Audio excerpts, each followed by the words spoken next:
Welcome to Study Sesh again, everyone. Today we're diving into how South Africa keeps its democracy strong with something called the separation of powers. It's kind of like making sure no one person or group gets to hold all the cards in how the country is run. So maybe think of it a bit like Game of Thrones, where you've got a whole lot of competing interests, everyone's trying to make sure they come out on top, and then something, or maybe several somethings, needs to keep that power in check, right? In our country, those somethings are our parliament, our president, and our judiciary, in other words, the courts. And together, these three entities help us keep democracy tight. They help us keep governance just right. Today with us is Gretchen Adams, who knows all about how this works. Gretchen, good morning to you, and thanks so much for joining us. Good morning. Thank you so much. Let's get straight into it, Gretchen. And I want to ask you, first of all, a broad question around why do we need to care about the separation of powers? It sounds like this very complex and scary thing. What do we actually need to know about it in order to understand why we should care about it? So essentially, we need to know how our government, our legislator, and how the president and the courts, obviously, how they operate in terms of running the country. So essentially, we have the legislature, we have the judiciary, which is our courts, and then we have the president. So these are the three branches of state, and together they make the country run, but they aren't supposed to interfere with the workings of each other. So we have to care about this because what they do affects our daily lives. So if a bill is being passed in parliament, but the president is not happy, then they check each other's powers. It's a balancing structure. It is such an important principle to know about and to understand, because a lot of people ask, okay, but why didn't the courts jump in? Or why did the president do what he did? It's because of this principle that either gives you the power to do something, or it prevents you from doing something. It prohibits you from doing something. So it's important to understand the workings of each sphere, what they are responsible for, why they are responsible for it, to know in the terms of, okay, the government is doing this today. Why isn't the court interacting? Why isn't the president stopping them? So it's important that students know how it operates so that they can also say, okay, but hi, they're not supposed to. Or they don't have the power to. So yeah. Okay. So let's make it simple for folks, right? Let's imagine this trio that we're talking about as the cast of a blockbuster TV series. We mentioned Game of Thrones earlier. So let's think about who's who in that. Who's directing the TV series? Who's starring in the TV series? Who's maybe reviewing it to make sure that everything stays on track? So I think this will honestly depends on who you ask. But if you ask me, you will have the director of your movie is essentially your legislator. They draft the bills, they pass the legislation, so they give us the rules that we need to live by. But our lead actor, obviously, the lead actor takes his notes from the director, right? So the script is being written by the director, the lead actor then implements it. So the executive, the government, the president, they have to implement and enforce the laws that the legislator, i.e. the director, makes. And then your critic of your movie will be the courts. So the court is completely independent of the legislator and the government. So they can say, okay, this was a good movie, this was not a good movie. So they are impartial, and therefore they should be objective and fair when they review something that government has done or the constitutionality of a piece of legislation. Okay, so that makes total sense. Let's look at these individually now. And then maybe let's start with Parliament, the directors. In a way, they're also the script writers for our TV series, right? The Parliament is where laws are made, but it's got to listen to everyone, right? From big cities to small towns. We've got to make sure that the script they're writing, the laws that they're creating works for everyone. So how does Parliament make sure that it's writing laws that work for all South Africans?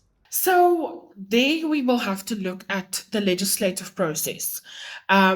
Remember that as soon as a law is passed, it is published in the Government Gazette, and that is how the public becomes aware of a certain bill coming out or amendments to legislation coming out.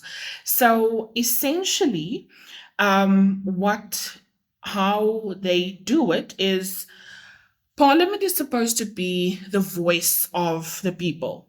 So when they draft the legislation and they propose the bills, then they have to take into account the aspirations, concerns, and the desires of all South Africans, especially those left vulnerable and the poorest due to the apartheid system. So in a EFF judgment, I think the Constitutional Court got it right when they said that Parliament is supposed to be the mouthpiece, the eyes, and the service delivery ensuring machinery of the people. And it's an irreplaceable feature of good governance in South Africa.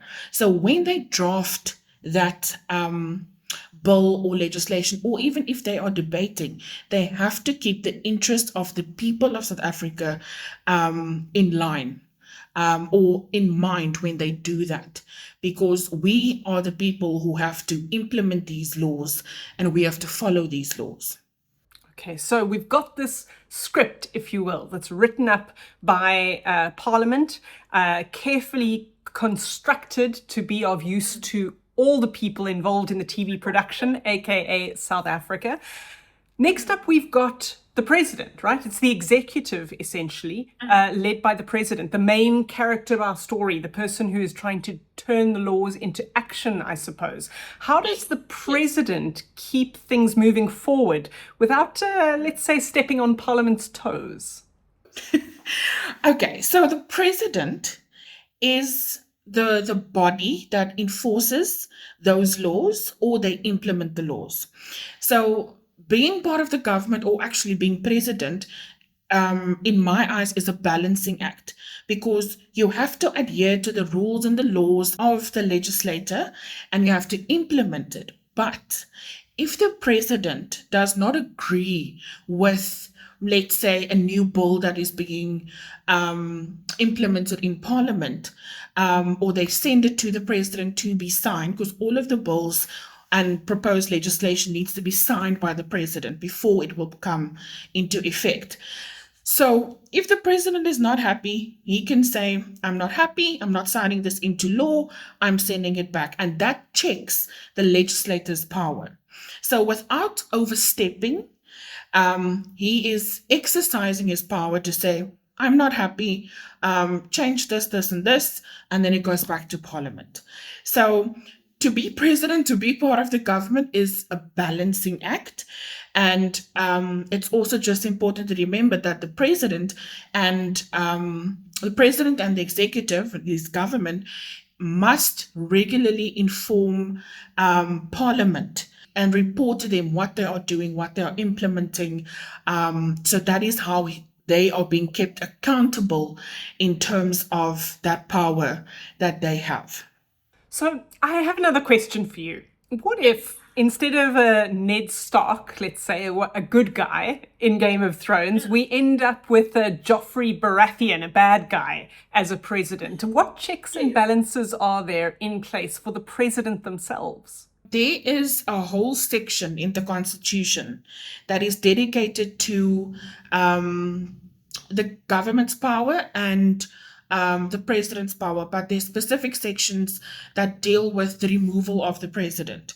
So if the president is not performing in his work, there can be impeachment hearings, or that is how that process starts. So if you want to remove the president because they aren't doing their job, let's say they're not implementing the laws that that govern the country, then those hearings will start, or you start impeachment hearings to remove the president. It's very There's another. serious.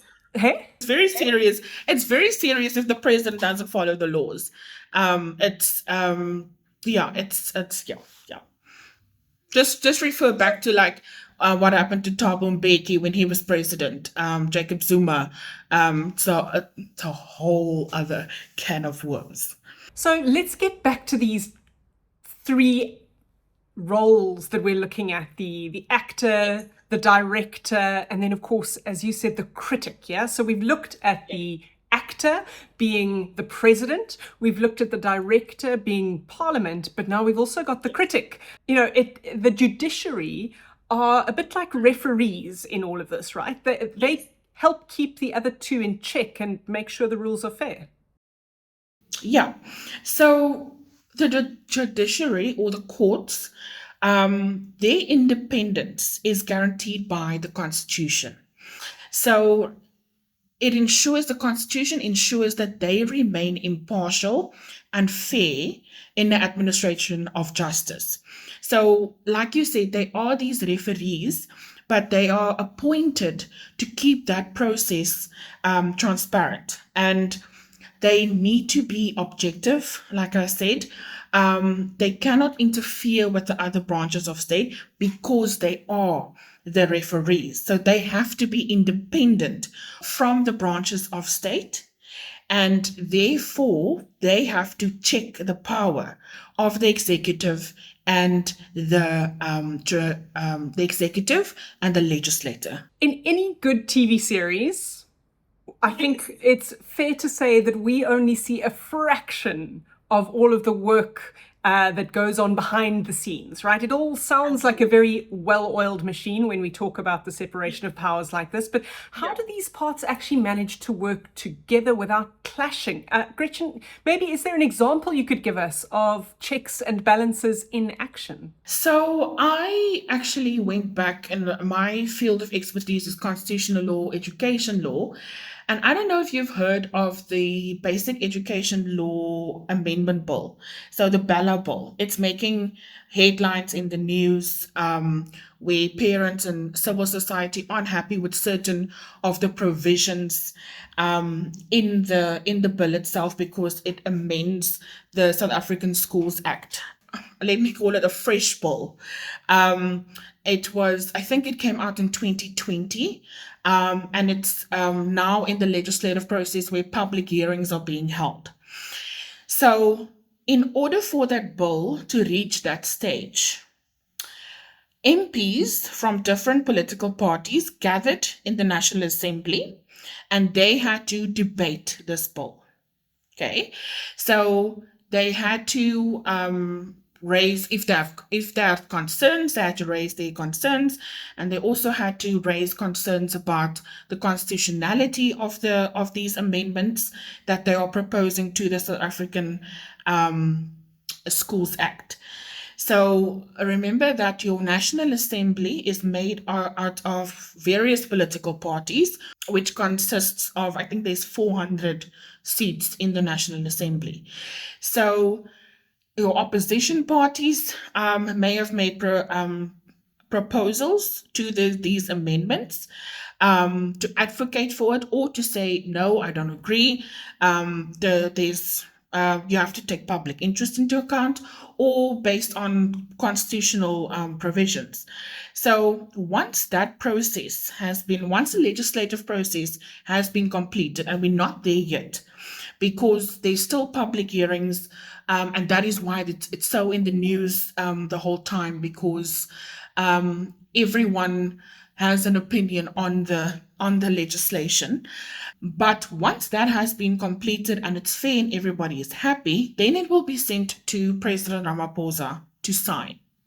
And once that is signed into law, it becomes law. So if the president then believes, okay, I don't agree with it, maybe there is a violation of certain principles of the Constitution or rights, then they can refuse to sign it, and therefore they exercise that check on the legislative power. If somebody disputes the constitutionality of it, or somebody says there was an irregularity in the legislative process, then the courts will jump in. Then the courts will say, we approach the court and we say, based on, let's say, amendment clause F, that goes against a right given in the Bill of Rights.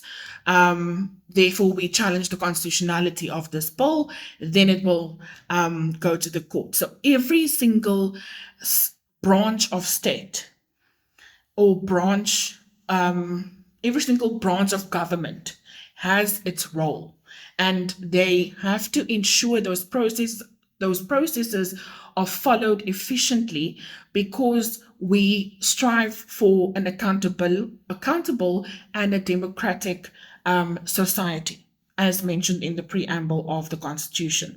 So in order to honor that, we have to work separately, but also together, to make sure that we foster this principle of separation of powers.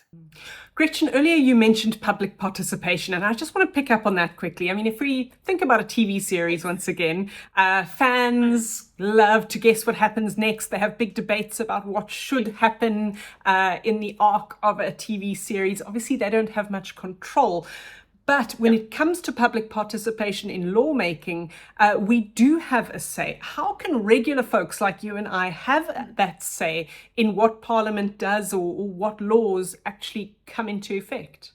So essentially, like with the Bella Bill now, there was literally a public hearing in Stellenbosch, and it is advertised and it's announced everywhere, where you can go to the public hearing. I think it was in Town Hall, and you can go say your say. It is a requirement that the public is heard. So it's on you to then go and actually go say your say. So you can attend public hearings, or if you have a strong opinion about a bill that is being proposed, you can write a submission to Parliament or to Parliament's portfolio committees, and you raise your opinion. Or if you are lucky enough to be invited to legislative debates that takes place in the National Assembly by the members of Parliament. So there are mechanisms in place for us to be heard in the legislative process. So you can attend public hearings when they are held, and that is announced by the government. It's a whole schedule. You can make submissions regarding the bill to a parliamentary portfolio committee, or you can watch or attend, if you are invited, the legislative debates by MPs on the National Assembly floor, and after that you can make your submission if you have an opinion.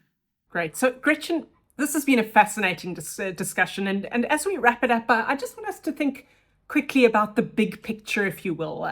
How does all of this, the separation of powers, how does it keep South Africa's democracy alive and kicking?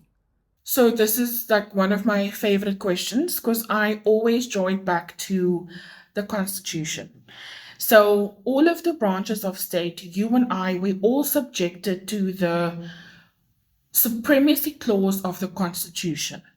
So it means that any conduct or law that is inconsistent with the Constitution is invalid, and the obligations imposed by the supremacy clause must be fulfilled. So the branches of state, the branches of government must adhere to the supremacy of the Constitution. And then there's also a constitutional commitment, which is written in the preamble of the Constitution, that states that we need to heal the divisions of the past and establish a society based on democratic values, social justice, and fundamental human rights. And we have to improve the quality of life of all citizens and to free the potential of each person. And that is a constitutional commitment that the state is committed to, the judiciary is committed to, and the executive is committed to. So the separation of powers doctrine plays an important role, and those three spheres of government play an important role in ensuring that democracy takes place, ensuring that we promote good governance on a daily basis, and ensuring that all of our citizens' rights and freedoms are protected on an everyday basis. Oh, Gretchen, thanks so much for breaking all of this down for us so expertly. It's been an absolute pleasure. Remember, everyone, democracy isn't just a spectator sport. It's a game that we're actually all a part of, and we need to play our part in it. And part of that is understanding this kind of principle. So thanks so much for joining us, and see you next time on Study Sesh.